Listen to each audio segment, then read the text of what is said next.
Pues Nadia Calviño, buenos días, gracias por atendernos. Muy buenos días.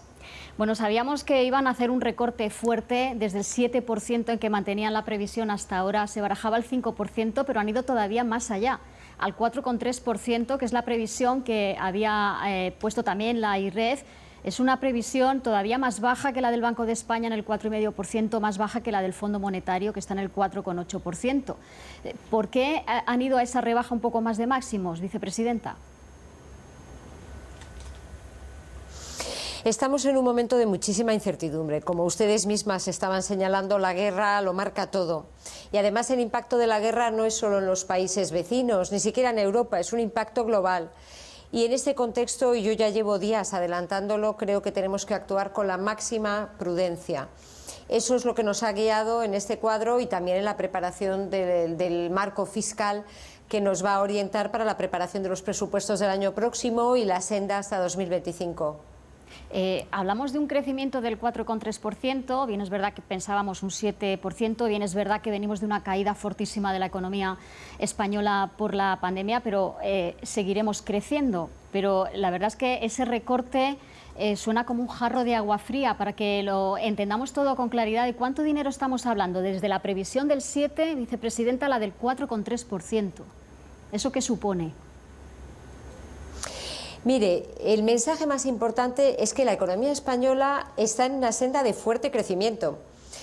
De hecho, vamos a crecer más que el resto de los países europeos, que los países más avanzados del mundo.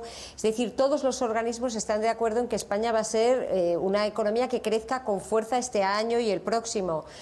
Lo que está claro es que la guerra ralentiza el crecimiento económico, pero las bases del crecimiento son muy sólidas y además vemos que está con un patrón que es muy diferente de otras crisis y de otros momentos de nuestra historia.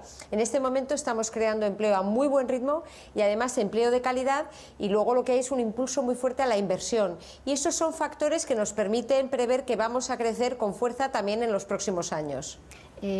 Señora Calviño, esta mañana el Instituto Nacional de Estadística advertía, cuando ha publicado su dato de crecimiento del primer trimestre, apenas esas 3 décimas, que la revisión puede ser fuerte a la baja precisamente por esa situación de incertidumbre y porque los datos que ha publicado esta mañana no recogían del todo el impacto de la invasión de Ucrania en marzo. Ayer conocimos los datos de la EPA, que apuntaban a un enfriamiento del mercado laboral. La inflación subyacente está en un 4,4%, altísima. ¿Qué parámetros barajan ustedes, qué parámetros baraja el Gobierno para seguir confiando en que vamos a mantener un crecimiento importante, que la inflación no se va a disparar más en la segunda mitad del año y que el empleo no solo dicen que va a seguir creciendo, sino que va a crecer más, que la tasa de paro va a caer al 12,8% este año?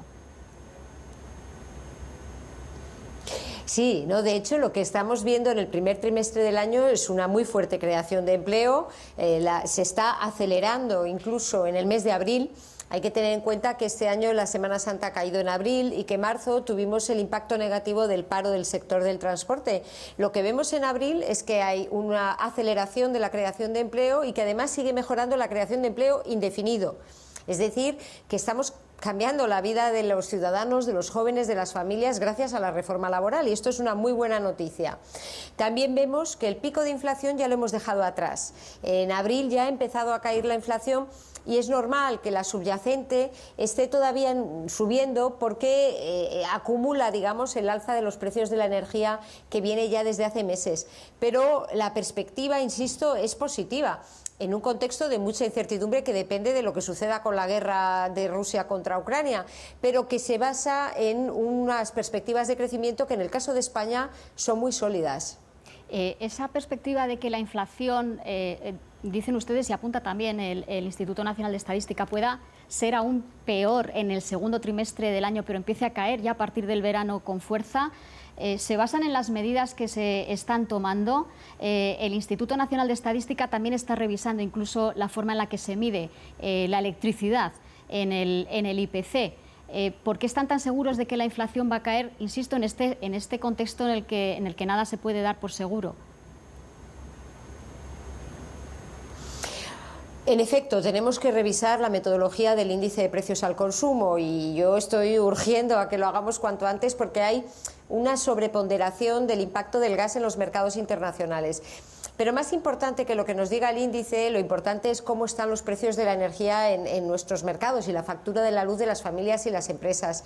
Y por eso desde el Gobierno hemos tomado medidas muy ambiciosas para bajar los impuestos, para bajar el precio de la gasolina y del diésel, para bajar los costes del mercado de la electricidad, sobre todo para las empresas que dependen más de la electricidad, justamente para que cuanto antes iniciemos la bajada de los precios. Y tengo que decir que para mí es una gran decepción ver que hay grupos políticos y en particular el Partido Popular que ayer votaron en contra de todas estas medidas que son evidentemente buenas para los ciudadanos españoles. Me resulta absolutamente incomprensible que alguien haya podido oponerse a que bajemos la gasolina, a que bajemos la electricidad, a que ayudemos a los agricultores, a los ganaderos, a los transportistas, a las industrias de nuestro país, que apoyemos a los más vulnerables.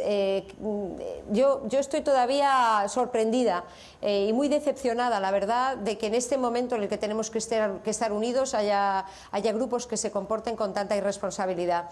Pero bueno, desde el Gobierno vamos a seguir adelante para tratar de cuanto antes iniciar esa senda de bajada de la inflación.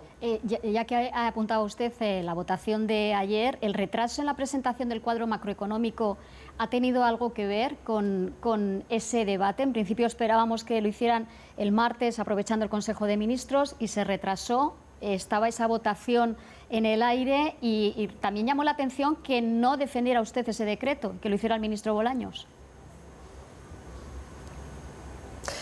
No, ha sido el ministro Bolaños el que coordinó e impulsó el Real Decreto Ley. Yo ayer estuve defendiendo otro Real Decreto Ley de ciberseguridad 5G que se convalidó con un amplio apoyo de los grupos políticos, menos mal.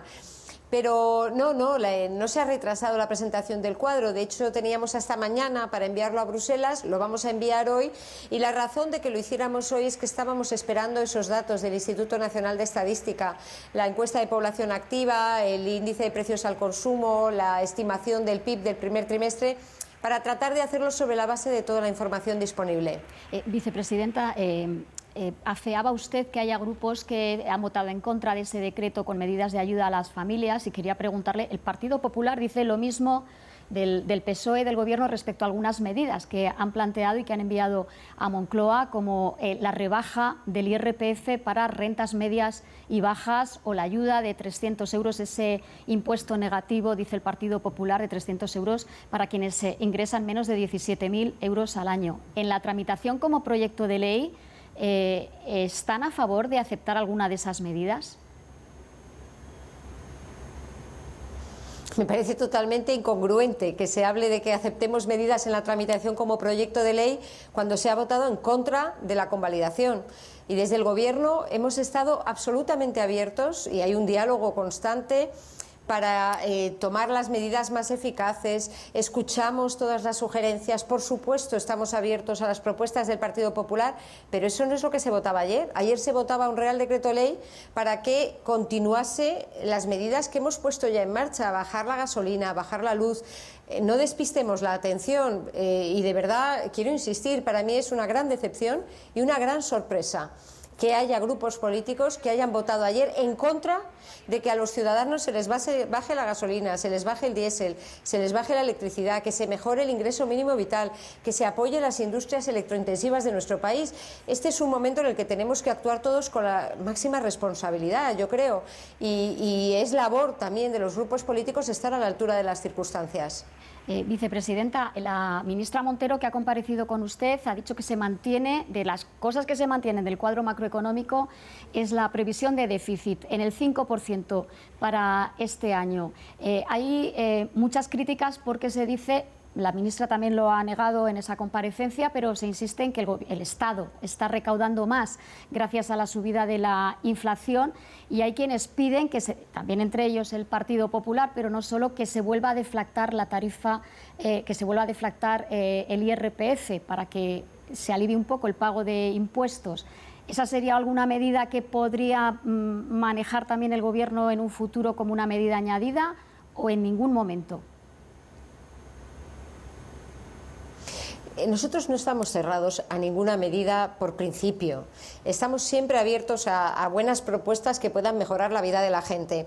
Pero lo que está claro es que nosotros hemos hecho una gestión responsable y rigurosa de los recursos públicos, que el 80%, más del 80% de los ingresos adicionales se deben al crecimiento económico, el crecimiento del empleo, la afiliación, la mejora de los beneficios de las empresas, las rentas de las familias, que hemos apoyado desde el principio de la pandemia, y que evidentemente cualquier debilitamiento en este momento de los ingresos públicos lo que hace es antes o después llevar a recortes de los gastos públicos. Eso quiere decir recortes de los servicios públicos.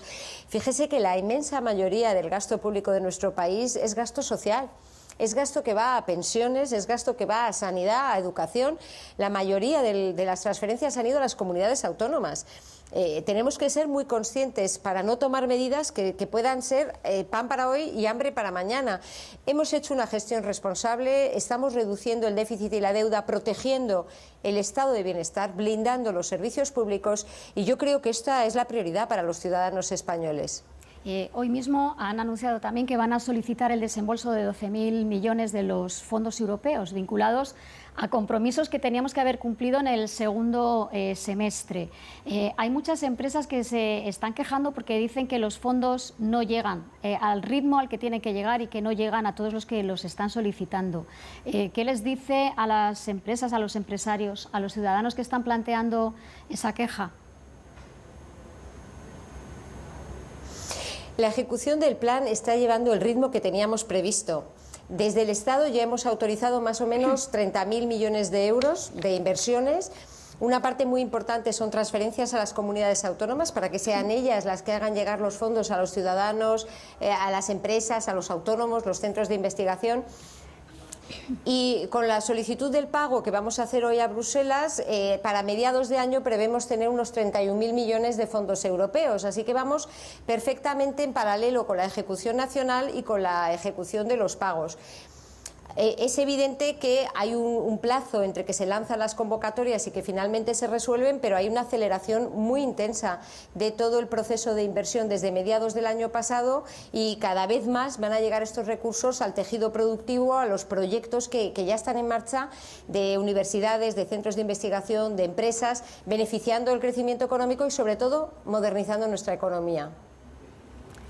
Nadia Calviño, vicepresidenta primera del Gobierno, ministra de Asuntos Económicos, muchísimas gracias por estar en el canal 24 Horas y ayudarnos a entender esa revisión del cuadro macroeconómico que han abordado esta mañana. Muchas gracias a ustedes, un abrazo muy fuerte. Hasta otro día.